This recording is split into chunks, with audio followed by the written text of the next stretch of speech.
दलेर sir जी। मैं Rahul Jain Namokar channel से। मेरा आपसे सवाल है कि जब ये शतरंज फिल्म का जो टाइटल है, जब भी हम शतरंज की बात सुनते हैं तो हमेशा दिमाग की बात आती है, उसमें चालें होती हैं, सस्पेंस होती है, मिस्ट्री होती है। तो आपने डायरेक्टर साहब से सवाल नहीं किया कि यार इस फिल्म में मेरे गाने की क्या जरूरत है? और इसमें ये क्योंकि डायरेक्टर साहब बहुत अच्छा उन्होंने गेम खेली है, क्योंकि इस चाल में मेरा गाना होना बड़ा ज़रूरी है कि जब आदमी कोई बात समझ ना आने लगे तब उसको मामला गड़बड़ गाना दिखा के थोड़ा दिमाग घुमा दिया जाए तो गेम को पलटा जा सकता है मेरे गाने के साथ। तो मुझे लगता है, और मैंने कोई ऐसा क्वेश्चन किया नहीं, मैं बहुत बहुत शुक्रगुजार हूँ दुष्यंत जी का। बहुत प्यारे, बहुत सज्जन हैं। और जब मुझे मेरे पास आए थे तब गाना ने बोला कि मैं गाना आपके साथ करना चाहता हूँ, और मैंने सुना तो मुझे बहुत अच्छा लगा। मामला गड़बड़ है, इसके बोल बड़े अच्छे लगे मुझे, और आपके सामने बस। दुष्यंत सर, आप बताना चाहिए कुछ फिल्म के कंसेप्ट के बारे में कि आपके दिमाग में ये नाम क्यों आया, क्योंकि शतरंज पर एक बहुत पुरानी फिल्म भी बन चुकी है और हम काफी बार सुनते हैं। तो क्या ये लोगों की अपेक्षाओं पर खरी उतरेगी कि जैसे नाम है? शतरंज पे अब तक 2 फिल्में आ चुकी हैं इस टाइटल पे, लेकिन मेरा ये व्यक्तिगत तौर पे मानना है कि जीवन एक शतरंज है। सभी अपने आप में एक किरदार होते हैं, अरबों की जनसंख्या, लेकिन हर किरदार अपने आप में उनकी अपनी समस्याएं हैं, उनकी अपनी एक खुशी है, और हर किरदार अपनी जीवन की जद्दोजहद के लिए संघर्ष करता है और विन करने की कोशिश करता है बैटल को जो वो लड़ रहा है अपने जीवन के लिए। तो ये जीवन, ये ज़िंदगी एक शतरंज है। तो मुझे लगा इससे बेटर टाइटल और कुछ नहीं हो सकता, क्योंकि मेरी फिल्म में भी बड़े इट्स अ सस्पेंस थ्रिलर, तो एक से एक बहुत सारे उतराव चढ़ाव हैं। तो मुझे लगा कि ये शतरंज एक उचित नाम होगा इसके लिए। फिर हमारे सामने टास्क था इस शतरंज की बाजी को, होता है ना एक खुशी खुशी ख़त्म करना है, तो उसके लिए फिर किंग से बड़ा कोई नाम हो नहीं सकता। तो हमने कहा शतरंज की जो अंत होगा वो हम लोग किंग के साथ करें। और मैं बहुत हार्दिक आभारी हूँ अपने प्रोड्यूसर श्री आनंद प्रकाश जी का, मृणालिनी जी का, कि द मोमेंट मैंने इनको कॉन्सेप्ट सुनाया तो दे सेड कि ठीक है चलिए हम लोग गो एड करते हैं। और कोविड की में जब लॉकडाउन लगा था तो लास्ट फिल्म मेरी रिलीज़ हुई थी द 100 बक्स, कविता जी के साथ, उसमें मुझे काम करने का मौका मिला था एज एन डायरेक्टर। ये दूसरी फिल्म है हम लोगों की, और ये हमारा प्रयास है कि अब जब थिएटर खुल रहे हैं 15 अक्टूबर से, तो थिएटर में भी जो पहली फिल्म हो वो हमारी हो शतरंज। तो ये प्रयास है हम लोगों का, इसीलिए बड़ा हम लोग तूफानी गति से लगे हुए। टॉकी पोर्शन इज़ कंप्लीट, आज एक गाना और शूट कर रहे हैं और फिल्म कंप्लीट है, हम लोग पोस्ट पे चले जाएंगे। मेरा क्वेश्चन है मैम आपसे, पाची मैम, कि जैसे आपने जो फिल्म करी है इतने पैंडेमिक के टाइम पे, तो इसमें आपकी क्या डिफ़िकल्टीज रही हैं? Even sir I question to you also कि क्या क्या आप लोगों के इसमें तकलीफें रही होंगी? कुछ तो आया होगा, बिकॉज इतना पैंडेमिक का ये चल रहा है। नहीं, अभी तो फिलहाल लाइक ऐसा रूल है गवर्नमेंट का कि आप बहुत ज़्यादा स्टाफ के साथ काम नहीं कर सकते, आपको बहुत लिमिटेड स्टाफ के साथ ही चलना है। तो एक कहीं ना कहीं डिफ़िकल्टी रही है, बिकॉज बहुत लाइक स्पॉट बॉय और ये सब चीज़ें बहुत हमें लिमिटेड रखनी पड़ रही थी। और एक प्रॉब्लम ये भी थी कि हमें लाइक सेफ्टी का बहुत ज़्यादा, hand sanitiser and mask and ये सब चीज़ों से कभी ऐसा थोड़ा सा भी लाइक हार्ड वर्क कर लिया, लाइक रात को बहुत 9-10 बजे तक शूट चल गया तो बॉडी में थोड़ा पेन हुआ तो कहीं ऐसा लगता तो कोरोना तो नहीं हो गया। तो वो एक जो अप एंड डाउन जो था माइंड का, वो बहुत डिफ़िकल्ट था। लाइक थोड़ा सा भी सर्दी हुई, खांसी हुई, मतलब शूट की वजह से भी तो फील होता था कि कहीं मतलब दिमागी वो होता था कि अरे कहीं कोरोना तो नहीं हो गया। बट बहुत अच्छा रहा शूट, बिकॉज हम लोग जितने भी इस फिल्म में कास्ट हैं सब लोग बहुत सपोर्टिव और बहुत प्यार से काम किया, ऐसा लग रहा था कि एक फैमिली है। तो लास्ट डे जब चल रहा था शूट तो बहुत इमोशनल मोमेंट था कि अरे यार ठीक है। पहली बार ऐसा है कि हमने अपनी स्टार से आज तक हैंडशेक नहीं किया पूरी फिल्म में कभी। मेरा मैं समझता हूँ कि ये जैसे भी ये कोविड का जो पूरे वर्ल्ड में एक नई सी चीज़, नया सा नाम उछला है, इसका बहुत फ़ायदा हुआ। और मुझे लगता है कि इसमें अपने आप को समझने का और अपने फैमिली, अपने लोगों को, अपने करीबियों को बहुत ही ज़्यादा समझने का मौका मिला। और ये मुझे लगता है कि बहुत जो हुआ है बहुत अच्छा ही हुआ, और इससे हमने बहुत सारी चीज़ें सीखी हैं। और ख़ास करके आपने खुद बड़े चेंजेस देखे होंगे कि कितना ज़्यादा पोल्यूशन कम हो गया, कितना पानी साफ़ हुआ, और कितने लोग जो रोज़मर्रा की, आप काफ़ी मेरे दोस्त हैं हॉस्पिटल के डॉक्टर्स भी हैं, तो मैं अगर किसी की हालात पूछने जाता था तो पहले ये होता था कि रोज़ कोई ना कोई पेशेंट पहुंचा हुआ है, क्या है जी, सिर दर्द हो रहा है जी, चक्कर आ रहे हैं जी, किसी का बीपी हाई हो रहा है जी, किसी शुगर हाई हो रही है। तो ये चीज़ों में बहुत ठहराव आया इसकी वजह से कि लोगों ने खाना सीखा, अपने आप में रहना सीखा, तो बहुत अच्छा था। और बाकी अब आपने देखा कि जैसे थोड़ा बहुत फ्रीडम मिली है, तो वापस से वही सड़कें, वही हाल, वही बुरे हालात। लेकिन इससे कि हम लोग को ये सीखना जरूर चाहिए कि मेरी भी सरकार से भी विनती है कि महीने में 2 दिन लॉकडाउन होना चाहिए, बिल्कुल स्टॉप, सब कुछ बंद होना चाहिए।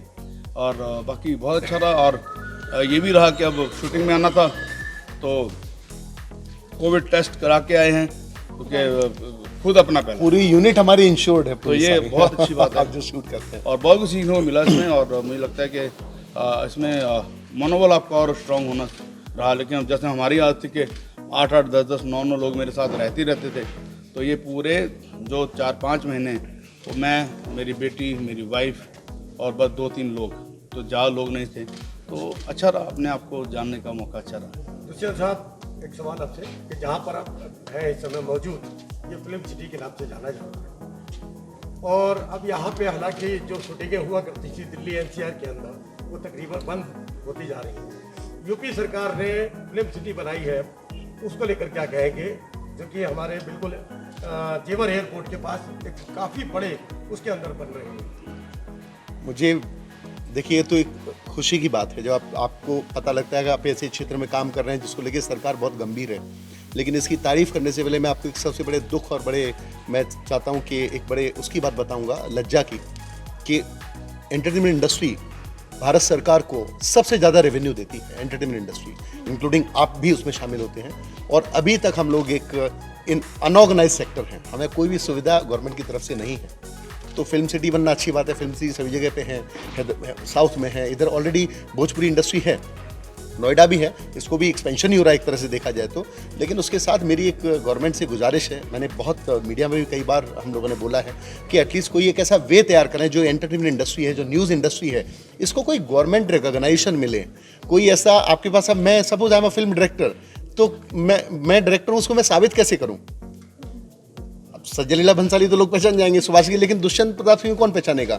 तो कोई तो एक ऐसा हो कि सपोज हम सेंसर कराते हैं तो हमें एक ऐसा एक कार्ड मिले जिसपे कुछ सुविधाएं हों कि भाई ठीक है, चलिए आप जब बुढ़े होंगे, रिटायर होंगे, तो क्योंकि हम लोग भी टैक्स देते हैं गवर्नमेंट को प्रॉपरली, अच्छा रेवेन्यू देते हैं, तो इस सेक्टर को, अब ये तो गवर्नमेंट के ऊपर है कि वो क्या डिसाइड करते हैं, लेकिन इस सेक्टर को एक ऑर्गेनाइज वे में अगर इसे लाया जाए, और मैं तो स्पेशली आनंद प्रकाश जी हमारे तो वही प्रोड्यूसर भी हैं और गवर्नमेंट के एक नुमाइंदे भी हैं, एक कैबिनेट मिनिस्टर पद को सुशोभित कर रहे हैं, तो मैं तो आपसे भी आज इस मंच पे गुजारिश करूंगा कि एटलीस्ट गवर्नमेंट तक ये बात पहुंचाए कि इसे एक ऑर्गेनाइज सेक्टर बनाए, एक ऐसा सेक्टर हो जिसमें कि एक इंडस्ट्री के लोगों के, आर्टिस्टों के भी कुछ अधिकार हो सामाजिक तौर पे। तो यही कारण माना जा रहा है कि जैसे पहले अक्सर शूटिंगें हुआ करती थी दिल्ली एनसीआर को, दिल्ली को भी लिया जाता था, तड़क भड़क देखने को भी मिलती थी, तो क्या यही कारण है कि जो सुविधाएं ना मिलना, तो आपको अपने आप को समझना, तो इसलिए शूटिंगें बंद हो गई? इंडस्ट्री को कोई सुविधा है ही नहीं, फिल्म जगत को आज तक कोई सुविधा सरकार की तरफ से मिली ही नहीं। अपना हम जो करते हैं, मेहनत करते हैं, सब पूरा सेट बनाते हैं और लोगों के मनोरंजन के लिए अपना जो भी हमने जो बनाया है, सॉफ्टवेयर जो भी चीज़ें बनाई हैं, उनको पेश करते हैं। इस तरीके से बॉलीवुड में बहुत सारे अभी क्वेश्चन मार्क हो रहे हैं और बताया जा रहा है जैसे कि शांति केस के बाद पूरा खुल के आ रहा है। तो जैसे आपने अभी मांग रखी सुविधाओं की, तो कुछ मांग ऐसी नहीं रखेंगे कि एक बोर्ड बनाया जाए, जैसे कि जब भी कोई गलत चीजें किसी एक उसमें दिखाई देती है तो एक नियामक बोर्ड बन जाता है, तो एक नियामक बोर्ड बने जिससे कि स्ट्रगल जो नया कमर्स है उसके लिए कुछ तो सुरक्षा बने। बच्चे को भेजते हुए माँ बाप आज के टाइम पे बॉलीवुड में कहीं ना कहीं शंका में है, तो उसके लिए एक नियामक बोर्ड की मांग नहीं करेंगे? सर, अगर हम बोर्ड की बात करें, अगर जैसे आप तो सब एजुकेटेड हैं, ऑलरेडी हमारे देश में बहुत बोर्ड हैं, अगर उनको प्रभावी तरीके से आप लागू कर दें, जैसे राष्ट्रीय महिला आयोग हैं, बहुत सारे ऐसे बोर्ड हैं। आपको मैं छोटी सी बात बता दूं, आई डोंट नो, पता नहीं प्रेस कॉन्फ्रेंस किस दिशा में जा रही है, देश में उपभोक्ता बोर्ड को छोड़ के किसी भी आयोग को ये अधिकार नहीं है कि वो किसी भी विक्टिम को जेल भेज देवे। वो केवल उसकी एक इन्वेस्टिगेशन कर सकते हैं और सिफारिश कर सकते हैं। किसी भी आयोग में देश के आज तक सिवा उपभोक्ता आयोग को छोड़कर किसी भी आयोग के पास ये पावर नहीं है कि वो किसी भी विक्टिम को जेल भेजे। तो एटलीस्ट हम पहले उनको एस्टैब्लिश करें। दूसरी बात बच्चियों की या बच्चों की सुरक्षा की बात आती है। मुंबई की आजकल बहुत बड़ा चल रहा है कि भाई ये वो, Mumbai is the only city जहाँ पे कि आधी रात को बेटियां 2 बजे 3 बजे घर से बाहर निकल के और वापस घर पे आ सकती हैं। कल कविता आए थे यहाँ पे, तो मेरी बात हो रही थी, शी सेड कि मुझे वॉक पे जाना है, तो मैंने कहा आप अपने होटल से बाहर मत निकलिएगा, यहाँ 8:30-9 बजे के बाद थोड़ा भाई हो सकता है कि आपको प्रॉब्लम हो जाए। तो शी सेड कि मुंबई इस मामले कितना अच्छा, एक छोटा डिस्कशन था हम लोग, मैं सेट पे ही था कि कितना अच्छा है कि हम लोग रात को 2 बजे 3 बजे भी, तो ये तो आपकी जो अपनी सोच है या वो उस पर डिपेंड करता है, बट फिर भी आपका भी अपनी जगह कथन सत्य है। लेकिन मेरा ये मानना है कि जो चीज़ें हमारे पास हैं पहले उनको ही हम लोग इतना इस्टेब्लिश कर लें, इतना स्ट्रॉन्ग कर लें कि अगर वो स्ट्रॉन्ग हुई तो मैं नहीं समझता कि फिर किसी और चीज़ की ज़रूरत है। इस चीज़ के लिए मैं थोड़ा सा आपको सारांश कर दूं कि उत्तर प्रदेश में बहुत दिन के बाद पहले मुख्यमंत्री ने ना इस इंडस्ट्री के ऊपर ध्यान दिया है, और ये इतने बड़े स्केल पे इंडस्ट्री बनाने के लिए जा रहे हैं कि मैं समझता हूँ बॉम्बे का 75% काम जो है ना यहाँ से होगा, क्योंकि सब्सिडी भी उत्तर प्रदेश गवर्नमेंट पिक्चर्स को देती है, जैसे लंदन में मिलती है, लंदन में 40% मिलती है, यहाँ लगभग 20 से 25% मिलती है। तो मैं समझता हूँ आने वाले समय में उत्तर प्रदेश में नोएडा एक फिल्म सिटी के नाम से बॉम्बे हब हो जाएगा, हब हो जाएगा, पहले नंबर पे होगा। जब दुष्यंत जी ने मुझे स्टोरी सुनाई थी, मैं बता दूं आपको कि इसमें बहुत सारे सस्पेंस हैं, तो मैंने इनको बोला था कि हाँ देखिए बहुत बढ़िया स्टोरी है और आगे चलनी चाहिए। तो फिर एक बात हमारी आपस में तय हुई कि देखा जाएगा जो होगा। मैंने इन्हें एक शेर बोला कि मुश्किलें दिल के इरादे आजमाती हैं, हुस्न के पर्दे निगाहों से हटाती हैं, हौसला मत हार गिर कर है मुसाफिर, ठोकरें इंसान को रास्ता दिखाती हैं। तो मैं समझता हूँ ये पिक्चर हमको बहुत ऊपर ले जाएगी, यही मेरा। सर प्रोड्यूसर साहब इतनी अच्छी शायरी करते हैं, आपको नहीं देना चाहिए था इन्हें कोई बात? अच्छा, बाल भवन के आप ऑलरेडी राष्ट्रीय उपाध्यक्ष हैं, इतना इनका पूरे इंडिया का जुडिक्शन है, तो कोई विद्वान आदमी सुशोभित करता है उस पद को। और मैंने तो रिक्वेस्ट की थी आदरणीय आनंद जी से, मैंने कहा सर एक कैरेक्टर आप भी कर लीजिए, लेकिन मैंने कहा नहीं, तो एक गेस्ट अपीयरेंस हम लोगों ने एक साथ में रखा है। I am also in their, Anand sir भी हैं और भी मृणाली जी भी हैं, काफ़ी लोग हैं, लेकिन it's a small guest appearance. बाकी बाजार में कब तक पहुंचेगी सर हम लोगों का शायद अभी तक का जो प्लान है दिसंबर 3rd वीक में हम लोग रिलीज करेंगे फिल्म को। और ये कंप्लीट हो चुकी है अब तक? फिल्म इज कंप्लीट, बस 2 गाने बचे हैं। आज हमने किंग के साथ शूट कर रहे हैं और एक गाना हम लोग का मुंबई शूट है। गाने के अलावा भी कुछ नोएडा में शूट किया है या केवल गाना ही? नहीं, केवल गाना शूट है। एक छोटा सा शूट हम लोग कल गाजियाबाद में है। Sir I am Adish from दिल की आवाज़। अभी जैसा आपने बोला कि शूट कंप्लीट हो चुका है और बस एक सॉन्ग और है, तो अब कोरोना के टाइम में जब आपका स्टाफ कम है और लोगों से डबल टाइम भी आप इतना नहीं करा सकते, तो इतने जल्दी टाइम में मूवी कंप्लीट करने में क्या प्रेशर है? मैं एक तो 40 लोगों का काम अकेले करता हूँ। मेरे आर्टिस्ट मुझसे इसलिए खुश रहते हैं बिकॉज मैं सेट पे मौजूद रहता हूँ। अल्टीमेटली डायरेक्टर्स क्या है, they are behind the screen, बैठे हैं आराम से मॉनिटर पे और ऑर्डर कर रहे हैं। बहुत कम स्टाफ से इसीलिए काम कर सके बिकॉज मैंने अपना कैरियर ही बहुत शून्य से शुरू किया था। तो सुई से लेके हवाई जहाज तक मुझे लगता है कि शायद मैं कर सकता हूँ, तो मैं अपना 100% देने की कोशिश करता हूँ। फिर उसके लिए I am very thankful to Kavita ji, जो हमारी लीड एक्ट्रेस है। मेरी दूसरी फिल्म है इनके साथ में। कभी भी सेट पे ऐसा नहीं कि तैयार होने में टाइम, जब भी वो लोग बिल्कुल फौजी की तरह से रेडी होना। हितेन तेजवानी अपना उनका गुप्ता ब्रदर्स अभी शुरू हुआ, it's one of the biggest serial television का, वो अपना शूट बोले सर हम कंप्लीट करेंगे। हेमंत पांडे बहुत कम शूट करते हैं, वो 3 या 4 घंटे काम करते हैं, 10-10 घंटे ही work with me. Shawar Ali specially सीधे एयरपोर्ट से आके सफ़र करके वो 11 बजे मेरे सेट पे और रात को 12 बजे तक उन्होंने काम किया। वो काम इसलिए किया कि इंडस्ट्री की खासियत है, अगर डायरेक्टर खड़ा रहे अगर सेट पे तो फिर सारे आर्टिस्ट लोग खड़े हो जाते हैं। जैसे चैनल्स में भी आपके अगर रेस्पेक्टेड चीफ एडिटर खड़े हुए हैं तो एवरीबडी इज ऑन फ्लो। तो इट डिपेंड ऑन द सारी चीज़ें डायरेक्टर और प्रोड्यूसर्स के ऊपर। अगर वो सेट पे मौजूद हैं और काम का माहौल है तो फिर काम होने में ज़्यादा देर नहीं लगती है। एंड डेफिनेटली साथ ही साथ हम लोगों ने टेक्नोलॉजी पे, जैसे कि हमने मल्टी कैमरा सेटअप यूज़ किए, we are shooting on 3 camera setup, तो वो टाइम बचाने की कोशिश की हम लोग। जहाँ एक दिन में आप 2 से 3 सीन करते हैं, हम लोगों ने 6 और 7 सीन शूट किए। मूवी में मैंने आपको वही मैसेज बोला कि जीवन में हर कोई अपनी ज़िंदगी जीने की कोशिश करता है, उसे बैटल को विन करने की कोशिश करता है, कोई भला है कोई बुरा। तो मेरी मूवी में बहुत सारे किरदार बिखरे हुए हैं। अब आप पसंद कर लीजिए आपको कौन सा किरदार पसंद है और आप किस तरीके से फिर अपने जीवन को उनसे प्रेरित होकर आगे ले जा सकते हैं। पैंडेमिक सिचुएशन में मूवी को आप देख पा रहे होंगे कि 50% सीट के लिए अलाउट किया गया है और सिनेमा घर में उतारना कहीं ना कहीं बहुत बड़ा चैलेंज है, क्योंकि रेट हाइक्स नहीं हुए और उसी 50% में रेवेन्यू जनरेट करना है, तो क्या रहेगा? क्या इसका जवाब तो मैं ये दूंगा कि अभी तो ये तो आप फिल्म की तो एंटरटेनमेंट की बहुत दूर की बात कर रहे हैं। अभी बुध बाजार मंगल बाजार खुल गए, वहाँ इतनी भीड़ है तो लोग सर लोग जाएंगे। वहाँ कोई एसओपी नहीं है, नहीं सर, SOP जाएंगे। केवल सिनेमा घर पे लगाया गया, 50% की गैदरिंग को अलाउड किया गया। जो मर्जी हो लोग जाएंगे, क्योंकि लोग एंटरटेन होना चाहते हैं सर। अब आप और मैं तो कह रहा हूँ आपके मुंह में घी शक्कर, मैं चाहता हूँ मेरी फिल्म 2 महीने लगी रहे, 50% आता हो, 2 महीने कलेक्शन होगा 150 करोड़, तो पार्टी दूंगा आप सबको। कोरोना काल में डिजिटल प्लेटफॉर्म को बढ़ावा मिला है, कुछ फिल्में भी नेटफ्लिक्स और अमेजोन में रिलीज हुई है। अब क्या कुछ मजबूरी हो जाएगी कि सिनेमा में और डिजिटल प्लेटफॉर्म में? सर आप सॉरी, मैं जवाब दे रहा हूँ। मेरे बहुत सारे अपने मेरे क्लोज रिश्तेदार हैं, और जिन लोगों को ऐसे ही आप कह रहे हैं डिजिटल देख के, तो कई रिश्तेदारों के एक तो खास उनकी ऐसी आदत होगी कि वो देख के ऐसी आदत कि उनकी MRI ही नहीं हो पाई, अब वो चल नहीं पाते हैं ऐसे मुंडी रख के सर। तो ये डिजिटल जो है वो अच्छी तो बहुत चीज़ है, लेकिन बहुत सारी बीमारियां दे देता फटाफट, वो सब हमने देखा है इन दिनों। बहुत सारे रिश्तेदार जो चल नहीं पा रहे, और बहुत सारे अच्छे मेरे दोस्त म्यूजिक डायरेक्टर जो बैठे बैठाए उनका ये हाल हो गया कि सडनली उठे, उनसे चला नहीं जा रहा और बॉडी काम नहीं कर रही है। तो जब उनको MRI की गई है तो सारी रीढ़ की हड्डियों में प्रॉब्लम, गर्दन में प्रॉब्लम।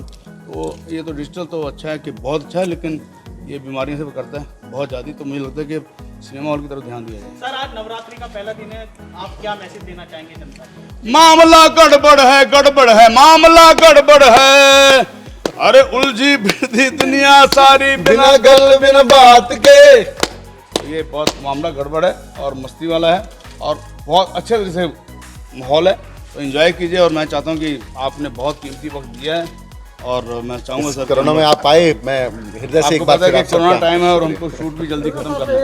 एक सवाल मेरा है, आपसे पहले बॉलीवुड में ऐसी आवाज़ क्यों नहीं होती कि दिल्ली NCR में फिल्म सिटी बनना चाहिए? ऐसा क्या हुआ कि सुशांत केस के बाद ऐसी आवाज़ें होती कि दिल्ली NCR में ही फिल्म सिटी बनना चाहिए? आवाज़ उठाएगा ना, हम ही लोग उठाएंगे यहाँ के लोग। जब यहाँ के लोगों ने आवाज़ उठाई तो फिल्म सिटी बन रही है, तो वो तो कोई बात ही नहीं है। और बाकी रही बात बाकी और चीज़ों की, जैसे हमारी इंडस्ट्री का कोहिनूर हीरा था सुशांत, अब वो नहीं रहे हमारे बीच में, लेकिन उनकी जो भी इन्वेस्टिगेशन है, पूरे देश ने एक जो प्रेशर बनाया, मुझे लगता है ऐसा सभी के साथ होना चाहिए, गरीब बच्चे के साथ भी होना चाहिए। और ये अच्छी बात है, एटलीस्ट कोई भी शुरुआत हो एकजुटता और यूनियन की, तो वो एक अच्छी बात है।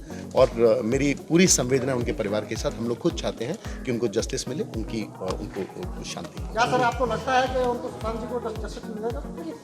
क्यों नहीं मिलेगा जस्टिस? देखिए देर ऊपर वाले घर में देर है पर अंधेर नहीं है, तो न्याय तो डेफिनेटली, न्याय तो हर हालत में मिलता ही मिलता है। ये ऐसा देश है जहाँ पे प्रधानमंत्री जेल चले गए, तो ये तो बहुत छोटी सी बात है। बोलिए सबसे क्वेश्चन पूछना चाहे। तो मैम मेरा क्वेश्चन है, जैसे कि मूवी है आप लोग जैसे शतरंज है, तो थोड़े से मतलब होगा इसमें कुछ केमिस्ट्री टाइप की, तो आपका इसमें ऐसा बेस्ट मोमेंट क्या था कि आपको जो एक है कि शतरंज है गेम पलट गया, आपका उसमें बेस्ट मोमेंट क्या रहा? है तो बहुत बड़ा मोमेंट, वो इतना बेस्ट है कि वो बता ही नहीं सकते, बिकॉज वो बताया तो आप पूरी फिल्म समझ जाओगे और जाओगे नहीं देखने। मतलब ऐसी लड़की मैं खुद ब्लेस्ड हूँ कि मुझे ये फिल्म करने को मिला है। मतलब बहुत ही प्यारा मोमेंट है, एक छोटा सा 1 सेकंड, एक मिनट का वो सीन है जो पूरी फिल्म को पलट देता है। मतलब पूरी फिल्म की मतलब बाजी ऐसी तैसी हो गई है, समझ में नहीं आएगा कि मतलब आप शुरू से जो मुझे देख रहे हो वो आप पूरा चेंज हो जाएगा आपका माहौल। Thank you sir, thank you so much.